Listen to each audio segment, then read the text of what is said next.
मैं जो हूँ हीलर हूँ। मेरा काम है नॉर्मल सिचुएशंस को हील करना या नॉर्मली सीवियर सिचुएशंस को हील करना। हीलिंग क्या है? जैसे हम आपको पॉजिटिविटी देते हैं, आपकी जो नेगेटिविटी है वो रिमूव हो जाती है। This is the simple logic of healing. इसके अंदर कोई रॉकेट साइंस नहीं है। ऐसा माना जाता है, साइंटिफिकली प्रूवन भी है कि जो हमारा सबकॉन्शियस माइंड है ना हर्ष भाई, उसकी जो फ्रीक्वेंसी है और हमारी सोल की आत्मा की जो फ्रीक्वेंसी है वो इक्वल है। तो जब सबकॉन्शियस माइंड एक्टिव हो गया ना, तो हम आत्मा ने जो जो किया है या जो जो करने वाली है वो हम थोड़ा देख लेते हैं। जेनजी के लिए ना मैं आपको बताऊंगा कि दो सबसे बेस्ट मोडालिटीज है। एक है साउंड हीलिंग, ठीक है, वो बहुत ही फैसिनेटिंग है बिकॉज उसके अंदर बहुत सारे इंस्ट्रूमेंट्स है, 14-15 इंस्ट्रूमेंट्स है डिफरेंट टाइप्स के जो यूज करते हैं, तो जेनजी को उसमें इंटरेस्ट पड़ेगा। सेकंड रेकी है, वो क्विक हीलिंग टेक्निक है। अब जेनजी को क्या चाहिए कि मैंने हीलिंग दिया और मेरा काम हो जाए। साउंड हीलिंग से कैंसर ठीक हो सकता है? साउंड हीलिंग से कैंसर ठीक होता है, और ये हो सकता है नहीं, होता ही है। भूत प्रेत जो है वो हाईएस्ट फॉर्म ऑफ नेगेटिविटी है। तो अगर हनुमान चालीसा उसको काट सकता है, तो सोचो आपके जो छोटे लेवल के स्ट्रेस है, एंग्जाइटी है, उसको कितना शांति प्रदान करेगा। तो सच में हनुमान जी अभी है? मैंने उनको देखा नहीं है, बट मेरा विश्वास है कि वो है। नमस्ते दोस्तों, मेरा नाम है हर्ष गढ़िया। स्वागत है हमारे पॉडकास्ट में। मेरे साथ एक ऐसे व्यक्ति है जो लाइफ कोच है और स्पिरिचुअल हीलर है। उनकी बहुत सारी मॉडलिटीज़ है, आकाशिक, रेकी, कुंडली, एक्सेट्रा एक्सेट्रा, जिनके 1500 प्लस क्लाइंट्स है। और हम बात करते हैं भाग्यस रानपुरा के साथ। स्वागत है सर। Thank you. हीलिंग क्या है और कैसे वो लेते हैं? हीलिंग, देखिए पहले तो हीलिंग के लिए बहुत सारी मिथ्स है कि हीलिंग कोई तंत्र विद्या है, कोई मंत्र विद्या है, या ऐसे भी मिथ्स है हीलिंग के बारे में कि हीलिंग अगर हमें लेनी है तो हमें नॉनवेज नहीं खाना है, हमें अल्कोहल नहीं पीना है, हमें कहते हैं कि मंदिर जाना पड़ेगा डेली, ऐसे क्वेश्चंस पूछते हैं। But healing is an energy form, positive energy form, जो हम यूनिवर्स से लेते हैं, और वही एनर्जी यूनिवर्स से लेके एक चैनल के थ्रू, हमारे थ्रू हम आपको देते हैं। जैसे हम आपको पॉजिटिविटी देते हैं, आपकी जो नेगेटिविटी है वो रिमूव हो जाती है। This is the simple logic of healing. इसके अंदर कोई रॉकेट साइंस नहीं है, कोई इसके अंदर मिथ नहीं है, मिथ्या नहीं है, ये एक प्योर साइंस है। आप गूगल सर्च करेंगे ना, तो आज से लगभग लगभग जब लॉर्ड बुद्धा इस धरती पे थे, तब भी इसी मोडालिटी का यूज करते थे कि यूनिवर्स से पॉजिटिव एनर्जी लेना है, खुद को एक चैनल बनाना है और दूसरे को पास ऑन करना है। तो दैट इज द हीलिंग। तो हीलिंग लेने के लिए पूजा पाठ करना जरूरी है? बिल्कुल भी नहीं, ऐसा कोई कोई प्रीरिक्विजिट नहीं है कि आपको हीलिंग के लिए पूजा पाठ करना ही करना है। बहुत क्लाइंट पूछते हैं ये सवाल, अच्छा हुआ आपने पूछा। सी, आप अपना काम करो, डेली का जो भी शेड्यूल है फॉलो करो। आप ऑफिस जाते हो, आप चाहे वो गार्डन जा रहे हो, आप चाहे घूमने जा रहे हो, आप कहीं गोवा गए हो, आप पार्टीज चल रही है आपकी, आपको अपना शेड्यूल फॉलो करना है। What we are doing as a healer कि हम संसार की, यूनिवर्स की पॉजिटिव एनर्जी को इकट्ठा कर रहे हैं, उसको इकट्ठा करके हमारे थ्रू आपको पास कर रहे हैं, जिससे कि आपका जो भी नेगेटिविटी है वो रिमूव हो जाता है और आपके अंदर पॉजिटिविटी को इंड्यूस कराया जाता है। आपकी ऑरा को इतना अट्रैक्टिव बनाया जाता है कि उससे अबंडेंस जो है अट्रैक्ट होती है। और सर वो क्वेश्चन है कि आपकी जो मास्टरी है वो आकाशिक रिकॉर्ड है। तो आकाशिक रिकॉर्ड क्या है? ये मैंने आगे भी बोला है, मैं इसको ऐसे डिफाइन करूंगा कि हर एक व्यक्ति की अंदरूनी एक आत्मा है, सोल है। उस सोल का लेखा जोखा जो है, उसको हम आकाशिक रिकॉर्ड्स बोलते हैं। उसके अंदर आपका पूरा डेटा मेंशन्ड है कि आपने कितने जन्म लिए, हर जन्म में क्या किया, किनसे मिले, क्या-क्या आपके कर्मास है, चाहे वो पॉजिटिव है या नेगेटिव है, उसका पूरा एक डेटा बुक बना हुआ है। उस डेटा को हम एक्सेस करते हैं, यानी कि डाउनलोड करते हैं। जैसे आपने कभी इंटरनेट पे जाते हो, तो आप कोई सॉन्ग डाउनलोड करते हो, आप कोई वीडियो डाउनलोड करते हो, वैसे ही हम आपका डेटा डाउनलोड करते हैं और वो आपके सामने प्ले करते हैं। जैसे आप प्ले बटन दबाओगे तो एक पिक्चर चलने लगेगी, वैसे हम जैसे हम एक्सेस करते हैं, उसको ओपन करते हैं, आपका पूरा डेटा शो होने लगता है कि आपने क्या किया है और आगे जाके क्या करने वाले हो। यहाँ पे एक बहुत ही कॉमन मिसकंसेप्शन है जो मैं क्लियर करना चाहता हूँ। लोग ऐसा बोलते हैं कि आकाशिक रिकॉर्ड सिर्फ पास्ट को देख सकता है, but that is not true. Akashic records is again for future only. हम फ्यूचर में क्या करने वाले हैं, फ्यूचर के क्या हमारे यू नो कहाँ हम शादी करेंगे, किससे हम शादी करेंगे, हम फाइनेंस में कैसा परफॉर्म करेंगे, हमारी हेल्थ कैसी रहेगी, ये पूरा हम आकाशिक रिकॉर्ड से देख सकते हैं। तो आकाशिक रिकॉर्ड से लव रिलेशनशिप और फाइनेंस में क्या बेनिफिट मिलता है, मतलब क्या जान सकते हैं हम? ओके, कभी-कभार क्या होता है हर्ष भाई कि हमारी लाइफ में बहुत सारी जगह पे हम रिपिटेटिव पैटर्न में फँस जाते हैं। जैसे कि आपके पास ऐसे बहुत सारे लोग आए होंगे, या मिले होंगे आप ऐसे लोगों से जिनके बार-बार ब्रेकअप हो रहे हैं। कुछ लोग ऐसे होंगे जिनको बार-बार जॉब चेंज करना पड़ रहा है। कुछ लोग ऐसे होंगे जिनको रिपिटेटिव हेल्थ प्रॉब्लम्स है, ठीक है? अभी हम स्टूडियो में एक जने से मिले जिनको एक पाइल्स का प्रॉब्लम है, तो रिपिटेटिवली उनको हो रहा है, वो जा नहीं रहा है। तो ये जो पैटर्न्स है ना, ये कार्मिक पैटर्न है।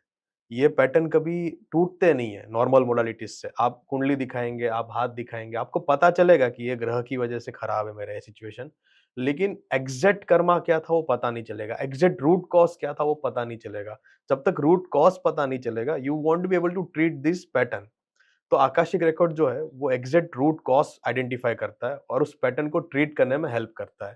So that's why it is more important and more accurate. Sir आपने जो बोला जी आकाश रिकॉर्ड से ऐसे बेनिफिट मिल सकते हैं, तो कई लोगों के मन में ऐसा होता है कि गलत फहमियाँ होती है, मिथ्स होता है, तो वो हाँ। कैसे पता चलता है? कैसे करते हैं वो हील आप? बेसिकली आप जो बात कर रहे हैं गलतफ़हमियाँ, हम उसको मिथ्स का नाम देते हैं, मिथ्या। अब लोग क्या करते हैं आकाशिक रिकॉर्ड्स में कि उन लोगों का मिथ बन चुका है कि आकाशिक रिकॉर्ड जो है, सबसे पहले वो एक तांत्रिक विद्या है। ऐसा कुछ नहीं है, दिस इज़ वेरी रॉन्ग। और कुछ लोग तो आके मुझे बोलते हैं कि आप तो भूतों से बात करते हो, बट ऐसा भी नहीं है, हम भूतों से बात नहीं करते। इट्स अ प्योर साइंस और ये हमारी थर्ड आई को एक्टिवेट करके, विज़न्स लेके इसको हम प्रोवाइड करते हैं आपको। इसके अंदर ऐसा कोई भी तरीके का गलत काम या कोई भी तरीके की नेगेटिव साधना या गलत साधना इन्वॉल्व नहीं है। ये मैं शिव जी की ब्लेसिंग से करता हूँ। तो मैं ऐसा मानता हूँ कि प्योर शिव जी का अगर आपके ऊपर ब्लेसिंग है, तो ही आप रिकॉर्ड्स को एक्सेस कर सकते हो। तो आकाश रिकॉर्ड को 100% प्रेडिक्ट किया जाता है इन फ्यूचर में? 100% प्रेडिक्ट करना it is impossible for anyone because हर एक रीडर की एक लिमिटेशन होती है।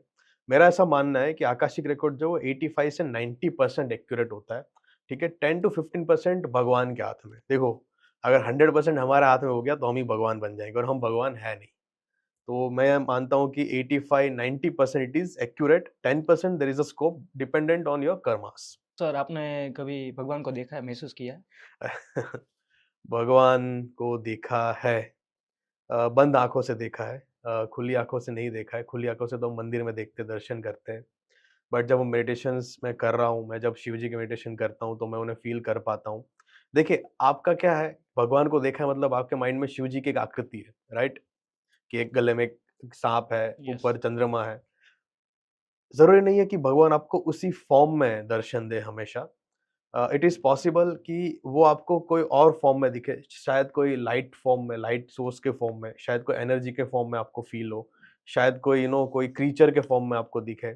बट मैंने फ़ील किया है शिव जी के वाइब्रेशंस को। किसी पर्सन को ये सीखना है, जो शिव रीडिंग आप बोलते हो, आकाशी रिकॉर्ड्स बोलते हो, तो हमने किसी को दिया, तो परमिशन मिल सकता है? परमिशन अज़ इन देखा जाए तो अगर आपको किसी को ये सिखाना है, तो उनको अट्यून करना पड़ता है, उनको दीक्षा देनी पड़ती है, शक्तिपात करना पड़ता है। तो जब कोई मेरे पास सीखने आता है, तो ये एनर्जी को पास ऑन किया जाता है। पास ऑन करने के लिए ऑफ कोर्स उस पर्सन की परमिशन चाहिए।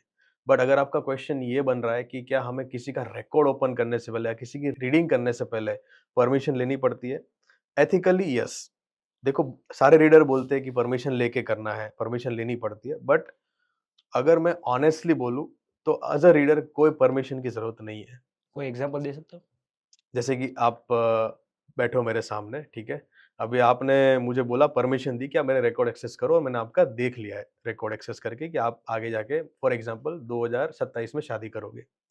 लेकिन जब मेरे सामने कोई आ रहा है, जैसे स्टूडियो में हमारे कैमरामैन भी है, तो जब वो मेरे सामने उनका फेस आ रहा है, तो एक लिटरली अपना चालू हो जाता है स्कैनिंग कि भाई इनका ये होने वाला है, ये हो सकता है, अभी ये चल रहा है। तो वहाँ पे किसी परमिशन की रिक्वायरमेंट है नहीं, हम परमिशन के बिना भी उनका चीज़ें एक्सेस करके देख सकते हैं। बट जब तक उनकी परमिशन नहीं मिलती है, तब तक हम उसको बोल नहीं सकते, हम उसको डिस्क्लोज़ नहीं कर सकते। तो ये सिचुएशन होता है।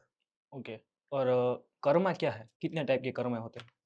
देखिए, कर्मा सिंपल भाषा में बोलूँ तो जो बीज आप बोओगे, वही आप खाओगे, यही कर्म है। और बहुत सारे ऐसे दर्शक यहाँ पे देख रहे हैं जो शायद कर्मों में बिलीव करने लगे हैं क्योंकि अभी 2025 में लोगों को इतने फटके पड़े हैं, इतना खराब साल रहा है कि लोगों को अभी कर्मा का रियलाइज़ेशन हो रहा है।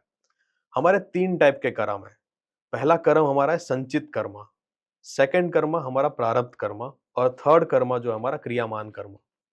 अब मैं समझाता हूँ होता क्या है। आप ऐसा मान के चलो कि एक बहुत बड़ा तालाब है, उसके अंदर पानी है। वो है ना हमारा संचित कर्म है, मतलब कि हमने पिछले जितने भी जन्म जिए हैं, उसके अंदर हमने जो भी अच्छे-बुरे कर्म किए, उसका हमें फल का भुगतान करना होता है। ठीक है? तो ये जो एक्युमुलेशन ऑफ कर्मा है, वो हमारा होता है संचित कर्मा। ठीक है? अब उसके अंदर से होता है प्रारब्ध कर्मा, मतलब जब हमारी ये जन्म हमें दिया जाता है, भगवान हमसे पूछता है कि बेटा इस जन्म में जाके आप कौन-कौन से कर्मा का भुगतान करने वाले हो? तो तालाब के अंदर से आप कितनी बाल्टी पानी भरने वाले हो? वो हमारा होता है प्रारब्ध कर्म। उसके बाद होते हैं हमारे क्रियामान कर्म, जो इस लाइफ के हमारे कुछ डिसीजंस और एक्शंस पे बेस्ड होते हैं। अगर हम अच्छे एक्शंस या अच्छे डिसीजंस लेते हैं तो कर्मा पॉजिटिव हो जाता है। अगर हम बुरे एक्शंस और बुरे डिसीजंस लेते हैं तो कर्मा जो है नेगेटिव हो जाता है। और यहाँ से एक और बात आती है हर्ष भाई, कि लोग ऐसा बोलते हैं कि हमारी डेस्टिनी तय है। मैं ऐसा मानता हूँ कि डेस्टिनी भी 80% ही तय है। 20% क्रियामाण कर्मों पे बेस्ड है कि हम कैसे एक्शंस लेते हैं, कैसे डिसीजंस लेते हैं, उसके ऊपर से हमारी डेस्टिनी भी चेंज हो सकती है। पर कई बार ऐसा होता है कि आपने बोला जो पिछले कर्म जो अच्छे नहीं है, तो हम फ्यूचर में कुछ नहीं कर सकते। तो हमको पिछले जो कर्म है खराब है, तो अभी वो अच्छे करना है, तो क्या आकाशीय रिकॉर्ड से क्या उसमें कुछ हो सकता है? हाँ जी, उसके अंदर आकाशिक रिकॉर्ड्स के अंदर आप उसको नॉर्मल भाषा में कार्मिक हीलिंग बोल सकते हो और आकाशिक की भाषा में रीराइटिंग बोल सकते हो। जिसके अंदर हम क्या करते हैं, जो भी आपके खराब कर्म है ना, वो एंजल्स की हेल्प से, लाइट्स की हेल्प से, यानी कि लाइट्स यानी कि आकाशिक की पवित्र एनर्जी की हेल्प से उसको हील करते, उसके लिए फॉरगिवनेस सीक करते।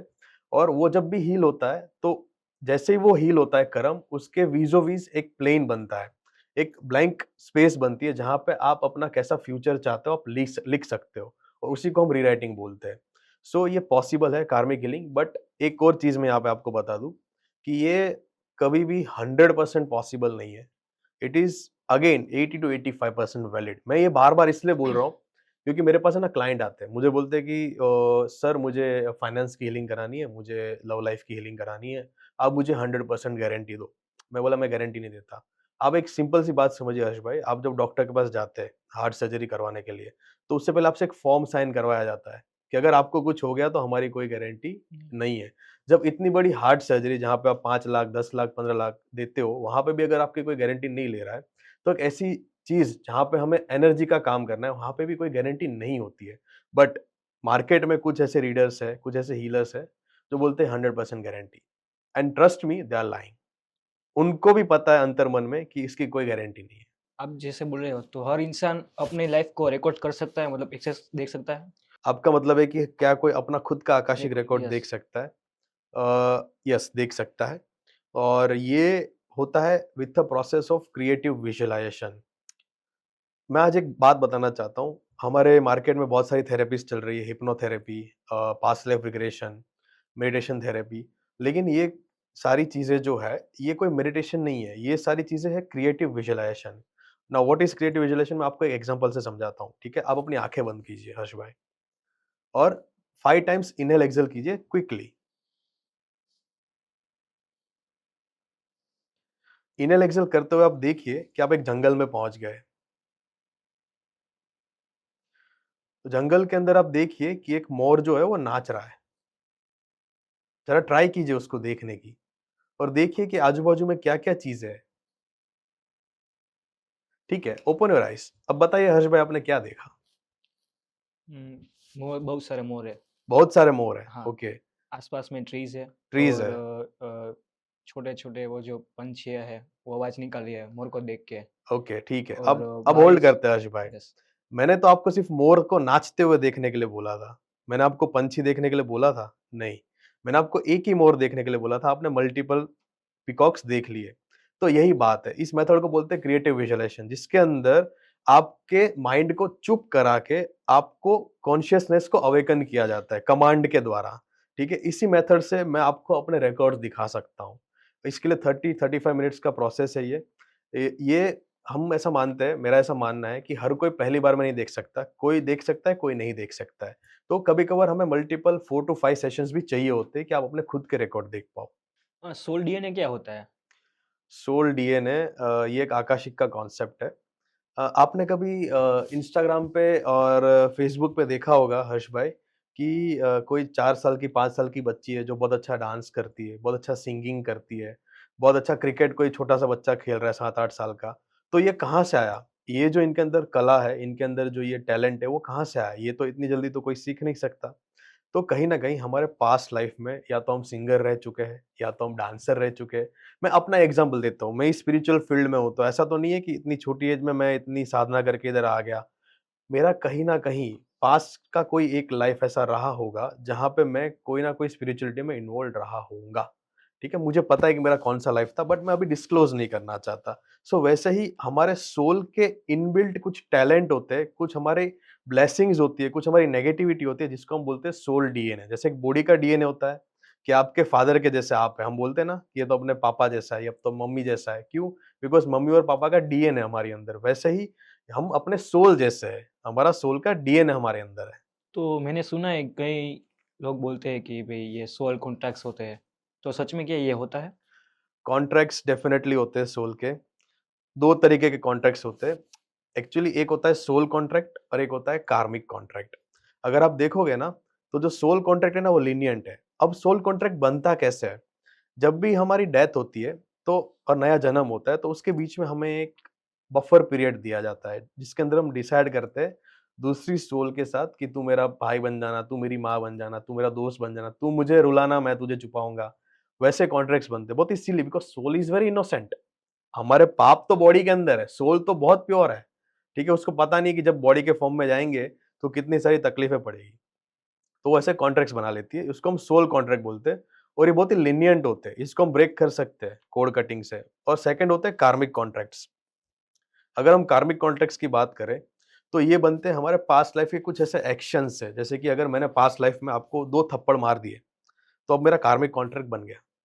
अब आप इस लाइफ में आके मुझे 2 थप्पड़ मारोगे ही मारोगे, ठीक है? तो ये होता है कार्मिक कॉन्ट्रैक्ट, इसको ब्रेक नहीं किया जा सकता, इसको हील किया जा सकता है।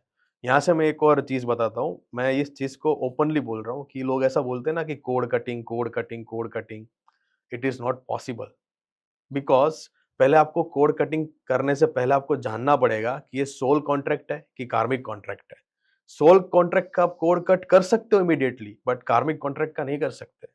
You have to first heal that contract and then cut the code. Okay, तो ऐसा कुछ होता है कि सोल कलर आता है, सोल नंबर कि भाई ये हमारा लकी नंबर है? देखिए, सबसे पहले तो लकी नंबर जैसा कोई चीज़ नहीं होता है। हाँ, सोल कलर और सोल नंबर जैसी चीज़ें एक्ज़िस्ट करती है आकाशिक में, बट मैं इस पे ज़्यादा फ़ोकस नहीं करता इन द रीडिंग। अब सोल कलर होता क्या है कि हर एक सोल का एक कलर होता है। जैसे कि फॉर एग्ज़ाम्पल मान लीजिए मेरी सोल का कलर है पर्पल। क्यों पर्पल कलर है? Because purple colour is associated with psychic abilities, ठीक है? अब आपकी सोल का कलर है ग्रीन, फॉर एग्ज़ाम्पल, ठीक है? तो आपका जो प्रोफ़ेशन रहेगा वो डॉक्टर का हो सकता है, साइकियाट्रिस्ट का हो सकता है, साइकोलॉजिस्ट का हो सकता है या कोई ना कोई ऐसा काम हो सकता है जो इमोशन से रिलेटेड हो, ठीक है? तो ये सोल कलर से हम आप एक आपका बेसिक ट्रेट, आपका बेसिक नेचर आइडेंटिफ़ाई कर सकते हैं। फ्रूट्स और वेजिटेबल भी ज़्यादा ज़्यादा कलर वाले फ्रूट्स होते हैं, वेजिटेबल्स होते हैं। उनका कनेक्शन हमारे बॉडी में क्या कुछ कनेक्शन है? डेफ़िनेटली कनेक्शन है। आप ऐसा मानते हैं ना कि हमारी बॉडी जो है वो 7 जंक्शन से बनी है, 7 चक्रास, आसन भाषा में 7 चक्रास। तो हर एक चक्रा का एक कलर है। फॉर एग्ज़ाम्पल हमारा जो क्राउन चक्र है, सहस्रार चक्र, उसका कलर है पर्पल। तो अगर आप ड्रैगन फ्रूट खा रहे हैं डेली, ठीक है? मेरा ऐसा मानना है कि जो सातों चक्रा के 7 कलर हैं, उस कलर का आपको कोई चीज़ डेली खाना चाहिए। बिकॉज़ इसको खाने से आपके पर्टिकुलर जंक्शंस जो ऑलवेज़ एक्टिव रहेंगे और आप नेगेटिविटी को जो है माइनस कर सकते हो, रिड्यूस कर सकते हो, ठीक है? जैसे कि क्राउन चक्रा के लिए पर्पल कलर है तो ड्रैगन फ्रूट पर्पल कलर का, देन हमारा थ्रॉट चक्र है वो ब्लू कलर का है तो उसके लिए कोई ब्लू कलर का आप कोई फ्रूट खा लीजिए। देन हमारा हार्ट चक्र है ग्रीन कलर का तो ग्रीन वेजिटेबल्स हो गया, पेरू हो गया, देन हमारा सोलर प्लेक्सस चक्र है जो येलो कलर का है, तो बनाना हो गया, येलो कैप्सिकम हो गया। तो वैसे आप डिफरेंट कलर के फ्रूट्स और वेजिटेबल्स का सलाद बना के भी डेली खा सकते हैं, जिससे कि आपका जो चक्रास है वो ऑलवेज़ एक्टिव रहेंगे और बैलेंस्ड रहेंगे। तो चक्रा किसी को सीखने हैं, तो रेकी वो सब एक ही है कि अलग-अलग है? आप चाहे रेकी सीखिए, आप चाहे आकाशिक सीखिए, आप चाहे कोई भी प्रकार का मेडिटेशन सीखिए, उसके अंदर एक जो बेसिक टॉपिक होता है ना, वो है चक्रास का। और चक्रास के अंदर एक बहुत ही ब्यूटीफुल बात मैं आपको बताता हूँ। आपने कभी चक्रा का फ़ोटो देखा है हर्ष भाई? यस, देखा है? आपने रूट चक्रा का फ़ोटो देखा है कभी? यस, उसके अंदर 4 पेटल्स होते हैं। वो नहीं पता है। आप बता सकते हो पेटल्स का सिग्निफिकेंस क्या है? मैं दर्शकों को पूछना चाहूँगा अगर किसी को भी पेटल्स का सिग्निफिकेंस पता है ना, तो आप कमेंट बॉक्स में लिखना। किसी को भी 95% जनता को इवन दो मैं ये क्लेम कर रहा हूँ टीवी कि 95% जो अच्छे-अच्छे हीलर्स हैं, ग्रैंड मास्टर उनको भी नहीं पता है कि पेटल्स का मीनिंग क्या है। आप ये क्वेश्चन करना, जब आप किसी और के पास जाओ ना आप ये क्वेश्चन करना। हमारे जो चक्रास है ना, वो एक्चुअली जंक्शंस हैं। These are not chakras, those are junctions. 7 main junctions मतलब 7 मेन नाड़ी। नाड़ी जिसके अंदर से हमारा ब्लड फ्लो होता है, एनर्जी फ्लो होता है, उसको हम नाड़ी बोलते हैं, ठीक है? ये जो 7 मेन जंक्शन है, उससे छोटी-छोटी नाड़ियाँ एसोसिएटेड है। तो हमारा जो रूट जंक्शन है, वहाँ से 4 नाड़ियाँ एसोसिएटेड है, जो ये 4 पेटल्स शो करता है। और हमारा क्राउन चक्र है, वहाँ पे इनफाइनाइट पेटल्स है, आप गिन नहीं सकते बिकॉज़ वहाँ पे इनफाइनाइट नाड़ियाँ हैं, बिकॉज़ वो यूनिवर्स से कनेक्टेड है। तो ये पेटल्स का सिग्निफिकेंस है, ये किसी को पता ही नहीं है, कोई ये पढ़ा ही नहीं रहा है। लोग पढ़ा रहे हैं चक्रा बैलेंस करो, चक्रा भाई क्यों बैलेंस करना है चक्रा? रीज़न तो बताओ, चक्रा को क्यों बैलेंस करना है? नाड़ी को एक्टिवेट इसलिए करना होता है ताकि उसके अंदर से एनर्जी परफेक्टली फ्लो कर सके, राइट? एनर्जी का फ्लो अगर परफेक्ट हुआ तो हमारे अंदर से नेगेटिविटी रिड्यूस हो जाएगी और हमारे अबंडेंस को हम अट्रैक्ट कर सकते हैं। That is the significance. Okay. चलो सर, फॉर एग्जांपल मुझे ये सीखना है चक्र, तो आकाश को पहले सीखना चाहिए या रेकी हीलिंग? सी हर्ष भाई, ये डिपेंड करता है आपकी खुद की एनर्जीज के ऊपर। बिकॉज मेरा ऐसा मानना है कि अगर मैं आपको रेकी रिकमेंड करूंगा लेकिन आपकी एनर्जीज आकाशिक के लिए बनी है तो आपका एक्टिवेशन या आपका जो इनिशिएशन होगा ना वो आकाशिक से ही होगा। तो ये जो है बहुत ही सब्जेक्टिव क्वेश्चन है। बट हाँ, अगर किसी को बहुत ही हल्के से स्टार्ट करना है ना तो रेकी से स्टार्ट कर सकते हैं। तो रेकी हीलिंग है क्या? रेकी अगर देखा जाए तो उसका जो इजाद हुआ है या उसका जो इनिशिएशन हुआ है वो जापान से हुआ है। ऐसा माना जाता है कि रेकी के अंदर यूनिवर्स की जो वाइट पॉजिटिव एनर्जी है उसको हम कॉल करते हैं, उसको हम बुलाते हैं, गैदर करते हैं और हमारे थ्रू हम एक चैनल बनते हैं, हमारे थ्रू उसको किसी और को पास करते हैं, हम रेकी देते हैं। जिससे कि जो भी नेगेटिविटी या जो भी इंटेंशन आपका हीलिंग का वो फुलफिल होता है। That is reiki. उसका दूसरा नाम है उसुई, उसको जापानीज़ में उसुई बोलते हैं। सो उसको उसु हीलिंग भी बोलते हैं। वो कोर्स कराते हैं, तो उनकी कितना ड्यूरेशन होता है? रेकी का अगर कोर्स की बात करें तो उसके अंदर आपको लगभग 4 टू 5 मंथ्स चाहिए अगर आपको ग्रैंड मास्टर बनना है। बट मैं सीधा किसी को ये सजेस्ट नहीं करता। आई ऑलवेज़ सजेस्ट कि आप 2 लेवल सीखिए रेकी के, डिग्री 1 और डिग्री 2। ये 1 मंथ का आपका प्रोसेस है, उतना काफ़ी है। फिर आप 3-4 महीने उसको प्रैक्टिस कीजिए, फिर आप डिग्री 3 सीखिए, फिर आप 2-3 महीने प्रैक्टिस कीजिए, फिर आप ग्रैंड मास्टर सीखिए कोर्स। अभी के टाइम में जो जेनजी लोग हैं, हुँ। उनके पास टाइम ही नहीं है। मतलब सीखना है, सब हील करना है, 2 घंटे 3 घंटे वो सब हील करे और देखे किसी को, तो उसके लिए क्या आप कहोगे? जेन ज़ी के लिए ना मैं आपको बताऊँगा कि 2 सबसे बेस्ट मोडालिटीज़ है। एक है साउंड हीलिंग, ओके। ठीक है? वो बहुत ही फ़ैसिनेटिंग है। बिकॉज़ उसके अंदर बहुत सारे इंस्ट्रूमेंट्स हैं, 14-15 इंस्ट्रूमेंट्स हैं डिफरेंट टाइप्स के जो यूज़ करते हैं, तो जेन ज़ी को उसमें इंटरेस्ट पड़ेगा। सेकंड रेकी है, वो क्विक हीलिंग टेक्निक है। अब जेन ज़ी को क्या चाहिए कि मैंने हीलिंग दिया और मेरा काम हो जाए, ठीक है? तो ऐसा काम जो है, जो विदिन मिनट्स या विदिन अ डे कर सकता है, वो रेकी कर सकता है, तो उसमें रेकी के लिए जाना चाहिए उनको। तो साउंड हीलिंग है क्या? वो कैसे काम करता है?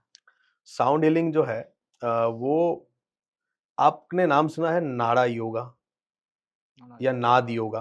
हाँ, नॉर्मल भाषा यस, में लोग नाड़ा बोलते हैं, लेकिन नाड़ा नहीं है, नाद योग है। Yes, yes. हमारे 5 सेंसेस होते हैं, ठीक है? जिसके अंदर हमारा एक सेंस होता है साउंड, जिसको हम सेंस कर सकते हैं, जिसको हम फ़ील कर सकते हैं, ठीक है? जो हमारे सेंसेस को हिला सकता है, वो है साउंड। ऐसा माना जाता है नाद योगा में that it is an yoga of sound. उसके अंदर कुछ ऐसे डीप वाइब्रेशंस प्ले किए जाते हैं, कुछ ऐसे ट्यून्स बजाए जाते हैं, जो सुन के, जिनकी फ्रीक्वेंसीज़ को और वाइब्रेशंस को महसूस करके, हम अपने कॉन्शियसनेस को अचीव कर सकते हैं। जिससे कि हमारे डीप ट्रॉमास, हमारी स्ट्रेस, हमारा एंग्ज़ायटी, हमें कोई सीवियर हेल्थ प्रॉब्लम है, तो वो हम क्योर कर सकते हैं और उसको हम हील कर सकते हैं। इसके अंदर हम डिफरेंट इंस्ट्रूमेंट से हीलिंग करते हैं, जैसे कि सिंगिंग बाउल्स हो गया, ट्यूनिंग फॉक हो गया, टिबेटियन बेल हो गया, ओशियनिक ड्रम हो गए, शामनिक ड्रम हो गए, एक्सेट्रा, एक्सेट्रा। ऐसा हो सकता है कि साउंड हीलिंग से कैंसर ठीक हो सकता है? साउंड हीलिंग से कैंसर ठीक होता है और ये हो सकता है नहीं, होता ही है, ठीक है? बहुत सारे साउंड हीलर हैं जो इसको ठीक करते हैं। देयर आर सोल्फेजियो फ्रीक्वेंसीज़, अगर आपने कभी नाम सुना है सोल्फेजियो फ्रीक्वेंसी, आप इसका चार्ट देखना, मैं दर्शकों को बताना चाहूँगा, गूगल पे जाके आप उसका चार्ट देखो, उसके अंदर एक फ्रीक्वेंसी है। वो फ्रीक्वेंसी को ट्यूनिंग फॉक से बजाया जाता है हर्ष भाई। जैसे उस फ्रीक्वेंसी को आप बजाते हो ना, वो आपके कैंसरस जो सेल होते हैं, उसको डिस्ट्रॉय कर देता है।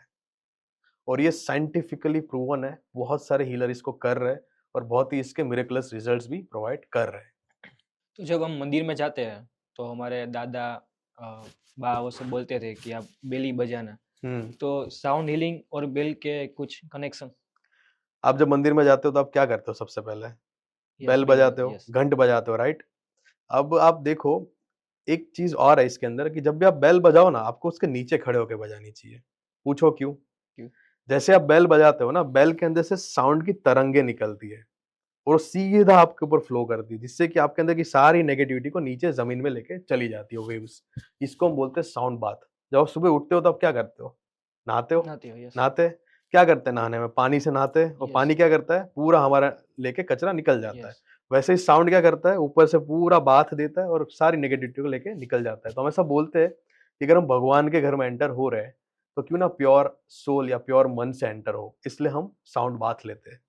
ओके, ठीक है। मतलब हम जब कई बार सॉन्ग सुनते हैं, तो ऐसे कुछ सॉन्ग होते हैं, जिनसे हमारा माइंड रिलैक्स होता है। एक हनुमान चालीसा है, तो हम डेली करते हैं, तो कितना भी स्ट्रेस हो, कितनी भी टेंशन में हो, तो हम रिलैक्स हो जाते हैं। तो उनका कुछ इसमें कनेक्शन है? डेफ़िनेटली आपने सुना होगा कि आपका फ़ेवरेट सॉन्ग अलग है, मेरा फ़ेवरेट सॉन्ग अलग है, किसी और का फ़ेवरेट सॉन्ग अलग होगा, क्योंकि हर एक इंसान की डिफरेंट फ्रीक्वेंसीज़ है जहाँ पे वो अलाइन्ड है। अब जब भी वो सॉन्ग की फ्रीक्वेंसी और इंसान की फ्रीक्वेंसी मैच हो जाती है, हमारा सॉन्ग होता है फ़ेवरेट और वो सुन के हमें जो है आराम मिलता है, स्ट्रेस रिड्यूस होता है। और अगर हम बात करें हनुमान चालीसा की, तो हनुमान चालीसा जो है उसके अंदर एक कड़ी है, भूत पिशाच निकट नहीं आवे, महावीर महावीर जब जब नाम नाम सुनावे। सुनावे। मतलब भूत प्रेत आपके पास नहीं आ सकते। वो हाईएस्ट फॉर्म ऑफ नेगेटिविटी है। भूत प्रेत जो है वो हाईएस्ट फॉर्म ऑफ नेगेटिविटी है। तो अगर हनुमान चालीसा उसको काट सकता है, तो सोचो आपके जो छोटे लेवल के स्ट्रेस है, एंग्जायटी है, वो उसके बाद कितना शांति प्रदान करेगा। इंडिया में, पूरे वर्ल्ड में हनुमान चालीसा ज़्यादातर फर्स्ट नाम में आता है, जो कोई भी संकट में है, तो वो प्रॉब्लम सॉल्व कर सकता है। तो सच में हनुमान जी अभी है? मैंने उनको देखा नहीं है, बट मेरा विश्वास है कि वो है। मैं ये मानता हूँ कि वो है और मैंने तो कुछ ऐसे चमत्कार देखे कि आपने वो मूवी देखा होगा 1920 जिसके यस। अंदर सिर्फ हनुमान चालीसा बोलने से ही वो जो नेगेटिविटी है वो दूर हो जाती है। तो मैंने ऐसा लाइव एग्ज़ाम्पल्स भी देखे जहाँ पे सिर्फ हनुमान चालीसा चैंट करने से आपकी नेगेटिविटी दूर हो सकती है। और सर, आपने बोला कि भूत प्रेत वो सब हुँ, हनुमान चालीसा निकल जाता है। तो बहुत सारे फैमिलीज़ में देखा है अभी, मेरे फैमिली में भी है, कई बार किसी को भूत प्रेत हो जाता है, कुछ सॉल्यूशन नहीं मिलता, हम किसी के पास व्यक्ति को देखने आ जाते हैं, उनको क्या हुआ है, कैसे उनको ठीक करें। तो वो आपके पास से कुछ ठीक हो सकता है? देखिए मैं भूत-प्रेत नहीं भगाता, मेरा वो काम नहीं है, मेरा वो जॉनर नहीं है। मैं जो हूँ हीलर हूँ, मेरा काम है नॉर्मल सिचुएशंस को हील करना या नॉर्मली सीवियर सिचुएशंस को हील करना। बट आप अगर आपको ऐसा लगता है कि कोई किसी के ऊपर भूत बाधा या ऊपरी बाधा हुई है, तो मेरा ऐसा मानना है कि राजस्थान में एक टेम्पल है मेहंदीपुर बालाजी, उस पर्टिकुलर पर्सन को जिस पे भी आपको डाउट है ना, उसको बिना बताए उसको इन्फॉर्म नहीं करना है कि हमें मेहंदीपुर बालाजी जाना है, उसको बताओ मत। सीधा उसको बिठाओ गाड़ी में या ट्रेन में, उसको बोलो जयपुर जा रहे हैं, ठीक है? और वहाँ से मेहंदीपुर उसको दर्शन करा दो। मेरा ऐसा मानना है कि कोई भी प्रकार का सीवियर नेगेटिविटी क्यों ना हो, वो जगह इतना पावरफुल है कि वहाँ पे अगर आप पैर रखोगे ना, तो एंटर करने से पहले उस भूत को भागना ही पड़ेगा। वहाँ पे सिर्फ पॉजिटिविटी एंटर कर सकती है, नेगेटिविटी एंटर ही नहीं कर सकती। तो मेरा ये एक सजेशन रहेगा, जिनको अगर लगता है कि भूत बाधा है। नेगेटिविटी से कुछ याद आया मुझे कि कई बार ऐसा हो जाता है कि हम करियर में बहुत भाग-दौड़ करते हैं, बिज़नेस में, हुँ, जॉब में, सब में। हुँ। तो कई बार स्ट्रेस में चले जाते हैं, कुछ नया करना है वैसा कर जाते हैं, कुछ नेगेटिविटी इतनी बढ़ जाती है तो हम कुछ तोड़-फोड़ कर देते हैं, फैमिली के साथ बोलते ही नहीं है। उनमें से हम कैसे बाहर निकलें? ये पैटर्न है कि अगर आपको फ्रस्ट्रेशन जॉब में हुआ है, एजुकेशन में हुआ है, लव लाइफ में हुआ है, तो आप फ्रस्ट्रेट होके कहीं का गुस्सा कहीं और निकाल देते हो या तो आप काम करना छोड़ देते हो, आप डिप्रेस हो जाते हो। देखो ऐसी सिचुएशन में ना 2 चीज़ें बहुत ज़रूरी है। पहली चीज़ कि जब आपके साथ ऐसा कोई इंसिडेंट हो रहा है ना, आप अपने अंदर एक ठहराव लाओ, थोड़ा पॉज़ लीजिए 1 दिन का और सोचिए कि अभी मुझे आगे कैसे इसको डील करना है, नंबर 1। नंबर 2 इसके अंदर आपको जो ये चीज़ है ना, वो मन के अंदर नहीं रखनी है। ये किसी से शेयर करो, बताओ। सबसे बड़ी प्रॉब्लम तब होती है कि जब है ना आप मन के अंदर ही रख रहे हो। आजकल ब्रेकअप होता है ना तो लोग किसी को बताते नहीं है, क्योंकि डर लगता है, मज़ाक उड़ाएँगे लोग। आजकल फाइनेंशियली अगर कोई प्रॉब्लम हो रही है, लोग बताते नहीं है, क्यों? क्योंकि स्टेटस हमारा नीचे चला जाएगा। ऐसा मत करो, बताओ, अगर आप जितना बोलोगे, जितना वोरेशियस रहोगे, उतना ही ज़्यादा वो प्रॉब्लम से डील करने की हिम्मत आएगी। मैं अपना एक फ़ेज़ बताता हूँ हर्ष भाई कि मैं एक लाइफ़ के एक स्टेज में बहुत ज़्यादा डिप्रेशन में था। मतलब 3 महीने ऐसे गए मेरे कि भई ना मेरे को कोई सूझे, ना मैंने खाया-पिया अच्छे से, ना मैंने कोई काम किया, ठीक है? उसके बाद one fine day I went to different city कुछ काम से गया था, मेरे को जाना ही पड़ा ऐसा था, नहीं तो मैं जाता भी नहीं, डिप्रेशन इतना था। मैं वो 2 दिन वहाँ गया एंड वहाँ पे मैं बाहर घूमा, आई फेल्ट कि अरे भाई मेरी दुनिया खत्म थोड़ी हो गई है। कितनी भी प्रॉब्लम क्यों ना हो, मेरी दुनिया इतनी तो चल ही रही है कि मैं एक दूसरे शहर में जाके घूम लूँ, घूम सकता हूँ। तो वहाँ से ही पूरा मेरा जो डिप्रेशन है वो धीरे-धीरे रिड्यूस होना स्टार्ट हो गया। तो मेरा ऐसा मानना है कि एक तो लोगों को बोलो, ठीक है? सेकंड कहीं पे घूम के आओ, बेस्ट मेडिसिन। दूसरे सिटी में चले जाओ, ऑरा चेंज कर दो, जहाँ पे आप हो ना करंटली 2-3 दिन के लिए ऑरा चेंज कर दो, आप ठीक हो जाओगे। और घर में ऐसे बात चलती है मैरिज की, हुँ। तो सामने वाले बोलते हैं भाई इनकी कुंडली चेक कराओ, कुंडली चेक कराओ। तो क्या कुंडली चेक करवाए, लव तो हो गया मतलब, तो बाद में उनको कैसे बताए कि मेरे कुंडली में ऐसा ऐसा है, उनके में जैसा है, तो ठीक हो सकता है? देखिए, फर्स्ट ऑफ ऑल कुंडली कभी ठीक नहीं हो सकती। अगर आपकी कुंडली में कुछ प्लेसमेंट है जो अच्छी नहीं है, तो अच्छी नहीं ही है। आप उसको कोई भी देखिए कोई भी पूजा करते हैं ना आप, तो भी उसको चेंज नहीं कर सकते। हालाँकि हाउएवर उसके थोड़े इफ़ेक्ट कम कर सकते हैं, बट उसको चेंज नहीं कर सकते। अब अगर आपको प्यार हो गया है ना, तो कुंडली मत मिलवाइए। मैंने रियल लाइफ़ में लगभग 1500 से ज़्यादा क्लाइंट को डील किया है। इंटरनेशनल क्लाइंट्स भी हैं मेरे। मेरे पास है ना कुंडली के क्लाइंट्स आते हैं ना जब, तो मैं देखता हूँ कि जिनकी कुंडली मैच भी हो गई है ना, उनके बीच में भी झगड़े ही चल रहे हैं। मेरे पास तो इतने कितने केस है कि जहाँ पे कुंडली प्रॉपर मैच है, 36 में 36 मिल रहे हैं, डाइवोर्स हो गया है। ठीक है? It doesn't matter. Trust me it doesn't matter. आपको देखना थोड़ा बहुत देख लीजिए। मंगल शनि का प्लेसमेंट देख लीजिए, मांगलिक, नॉन मांगलिक देख लीजिए, वो थोड़ा मैटर करता है, रिश्ता अच्छा चलाने के लिए। बाकी इतना ज़्यादा मैटर नहीं करता। अगर कुंडली नहीं भी मिल रही है, तो भी मैंने सक्सेसफुल शादियाँ देखी है, जो बहुत अच्छी चल रही है, बहुत प्यार से रहते हैं लोग। मांगलिक होना वो बहुत बुरी बात है? मांगलिक होना बुरी बात नहीं है। ये आज से 25-30 साल पहले बुरी बात हुआ करती थी। रीज़न लॉजिक बताता हूँ। आज से 25-30 साल पहले 20 साल, 21 साल में शादी करा देते थे, 18 साल में शादी करा देते थे। तो लोग क्या बोलते हैं कि जो मांगलिक है ना, उसकी शादी थोड़ी लेट होती है। संघर्ष ज़्यादा होता है शादी में, मेनली इन मैरेज। 26 पे, 27 पे, 28 पे शादी होती है। आज के ज़माने में शादी का आइडियल एज क्या है हर्ष भाई बताइए? 30 आसपास। 30 के आस-पास, 29-30 आइडियल एज यस, है क्योंकि तब तक यस। लोग सेटल होते हैं। तो आज के डेट में मांगलिक खराब कैसे हुआ? ठीक है, नंबर 1। नंबर 2, अगर मंगल है ना आपकी कुंडली में, तो वो आपको राजा बना के रखेगा। प्रॉपर्टीज़ में लाभ होगा, प्रॉपर्टीज़ रहेगी, आपके पास जॉब अच्छा रहेगा, गाड़ी-बंगला रहेगा। तो मांगलिक होना it's not a bad thing according to me. However it depends कि कौन-सी जगह पे प्लेस्ड है मंगल, उसपे भी डिपेंडेंट है ये चीज़। लेकिन इन जनरल मेरे लिए बुरी चीज़ नहीं है वो। अमास और पूनम, वो हमारे मनुष्य में हुँ। इमोशंस में क्या कनेक्ट करता है, मतलब क्या होता है?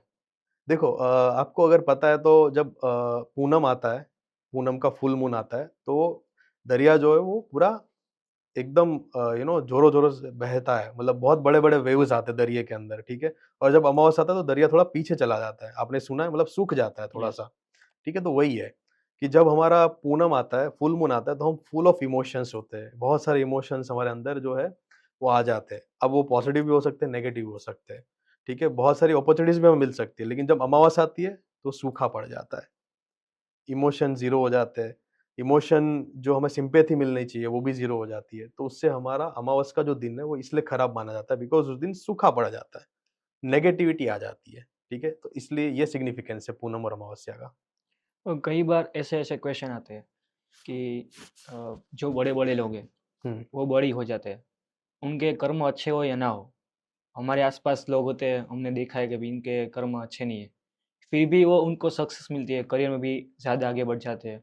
और हम जितने भी रॉयल रहे, कर्म अच्छे करें, फिर भी हम कई बार पीछे हो जाते हैं। तो ऐसा फ्रेंड सर्कल में, फैमिली को, कुछ किसी को देख के ऐसा होता है। तो उनका सॉल्यूशन क्या है? इसका कोई सॉल्यूशन नहीं है। देखो सब अपने-अपने संचित और प्रारब्ध कर्मा लेके आया है। आप ऐसा बोल रहे हो मुझे कि मैंने कभी एक मक्खी नहीं मारी है, तो भी मेरे साथ सब खराब हो रहा है। और मेरे बाजू में है जिसने मक्खियाँ मार के रखी हुई है, लेकिन उसके साथ सब अच्छा हो रहा है। बट यहाँ पे एक बड़ी पिक्चर देखिए, पास्ट लाइफ में या पास्ट लाइव्स में आपके कर्मा जो होंगे, वो ज़्यादा नेगेटिव होंगे as compare to that person, ठीक है? उनके कुछ कर्मा जो ज़्यादा पॉज़िटिव होंगे, ताकि वो इस जन्म में भी अगर कुछ नेगेटिव कर रहा है, फिर भी उसका जो पॉज़िटिविटी का जो रिज़र्वोयर है, वो इतना बड़ा है कि उसको ज़्यादा असर नहीं दे रहा है। और हमारा जो नेगेटिविटी का रिज़र्वोयर बड़ा है, इसलिए हम कितना भी पॉज़िटिव कर रहे हैं, वो असर नेगेटिव की तरफ झुक रहा है। तो यहाँ पे इसको समझना है। इसके ऊपर हम ऐसा बोलते हैं ना कि भाई ये जो बंदा है उसके मल्टीपल अफेयर्स थे, फिर भी इसकी शादी हो गई यस। और हम तो सिंगल थे पूरी लाइफ फिर भी शादी नहीं हुई। तो ये जो है ना, ये इस जन्म का गेम है ही नहीं, इस बॉडी का गेम है ही नहीं। ये गेम है हमारे सोल का, हमारे कर्मों का, हमने जन्मों-जन्म क्या किया है। हो सकता है कि जन्मों-जन्म हमने बहुत सारे लोगों के साथ चीटिंग किया है लव लाइफ में, इसलिए इस लाइफ में हमारे साथ चीटिंग हो रहा है। तो इसको बड़े पिक्चर से समझिए और इसको एक बार समझने के बाद इसको हील करने के बारे में सोचिए। सर ऐसा कई बार होता है कि हम सो जाते हैं हुँ, और कहीं ड्रीम में चले गए हुँ। और सुबह उठ के हम काम पे चले गए, जॉब पे चले गए, कुछ काम करते हैं, तो फिर से हमें वो याद आता है जो ड्रीम में देखा था वो। तो हमको लगता है कि ये तो हो गया, ये फिर से ये क्यों हम आया? देख चुके हैं। Yes, yes, yes, yes. तो उनका क्या रहस्य है?